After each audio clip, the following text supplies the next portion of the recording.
Bonjour nos Châtillons, aujourd'hui on va parler avec Jean-Michel qui a créé les paniers solidaires. Bonjour. Lui est Jean-Michel. Depuis 2014, il cultive un petit terrain de 2 hectares où il produit des fruits et des légumes entièrement bio. De plus, depuis quelques années, il participe à l'initiative des paniers solidaires qui vise à donner accès à produits fraîches et de bonne qualité à un prix avantageux. Mais comment fonctionnent-ils ces paniers solidaires? On a connu Claire qui a accès aux paniers et qui nous a aidés à les comprendre mieux. 510 de concombre, de noix pour 600. J'ai une question à vous poser. Ça fait depuis combien de temps que vous êtes bénéficiaire des paniers solidaires? Depuis 6 mois, à peu près. Et qu'est-ce que vous pensez de cette initiative? Et ben, c'est super. Ça permet de manger des bons légumes. Pour éviter toute forme de discrimination dans la distribution de ce produit, Jean-Michel a fait en sorte que les paniers ne soient pas des paniers effectifs, mais des montants d'argent que les bénéficiaires des paniers peuvent dépenser à leur plaisir dans son magasin, ce qui permet aux bénéficiaires de prendre dans ses propres mains son propre système alimentaire. Donc là, Claire a simplement fait ses courses. Là, elle a des prunes. On fait exactement de la même manière que pour tout le monde. Là, on pèse. Alors, les prunes, on en a 170 grammes. Je peux y aller, Claire. C'est avec des subventions publiques que Jean-Michel peut assurer ce service à ceux qui en ont le droit.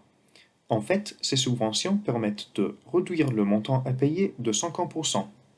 Afin que ce système marche, Jean-Michel doit s'assurer que chaque bénéficiaire dépense au moins le montant prévu par les paniers. Sur des tranches de montants qui correspondent à des paniers. Là, comme Claire dépasse de 3 euros le panier à 16 euros, ces 3 euros-là, ils sont au tarif plein. Donc elle ne touche une subvention que sur les 16 euros. Okay. Et donc, c'est-à-dire, la subvention est de 8 euros, elle vient se déduire, et donc il lui reste 11 euros à payer. Moi, je ne peux pas le subventionner. Et voilà, donc on a toujours un équilibre à respecter. Il faut toujours que le montant qui est payé par le client soit supérieur au montant de la subvention. Les subventions viennent de la MEL et du département du Nord. D'accord.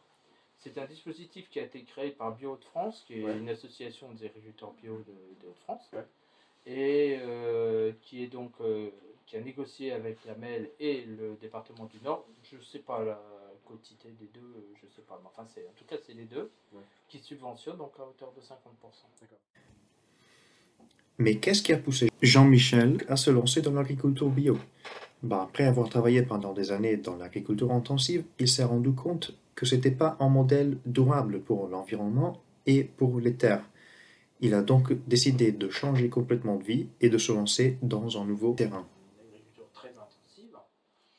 Et quand on a eu la première réforme de la politique agricole commune, de la PAC, où on a commencé à nous dire il faut amorcer une baisse des prix. Pour une baisse des prix, en agriculture, il n'y a pas 50 équations, il n'y en a qu'une. Quand on baisse le prix d'un produit, en règle générale, qu'est-ce qu'il faut faire? Il faut augmenter les volumes. Pour augmenter le volume, il n'y a qu'un moyen, c'est d'augmenter la production, d'augmenter le rendement. On a quasiment tout doublé grâce à l'agriculture chimique. Donc à partir de là, moi j'ai dit, on s'enfonce dans un cycle de folie, qu'on allait faire ça au détriment de la fertilité des sols, au détriment de tout ce qui est ressources naturelles. Et je trouvais qu'on n'était plus des paysans. Et un paysan, il doit préserver son sol et la capacité de production de sa terre. Et l'agriculture intensive détruit cela. Donc là, j'ai dit non, moi ça ne m'intéresse pas. Si c'est pour faire un métier de façon contre-naturelle et de détruire son propre patrimoine, j'ai dit non, ça ne m'intéresse plus, moi je m'en vais.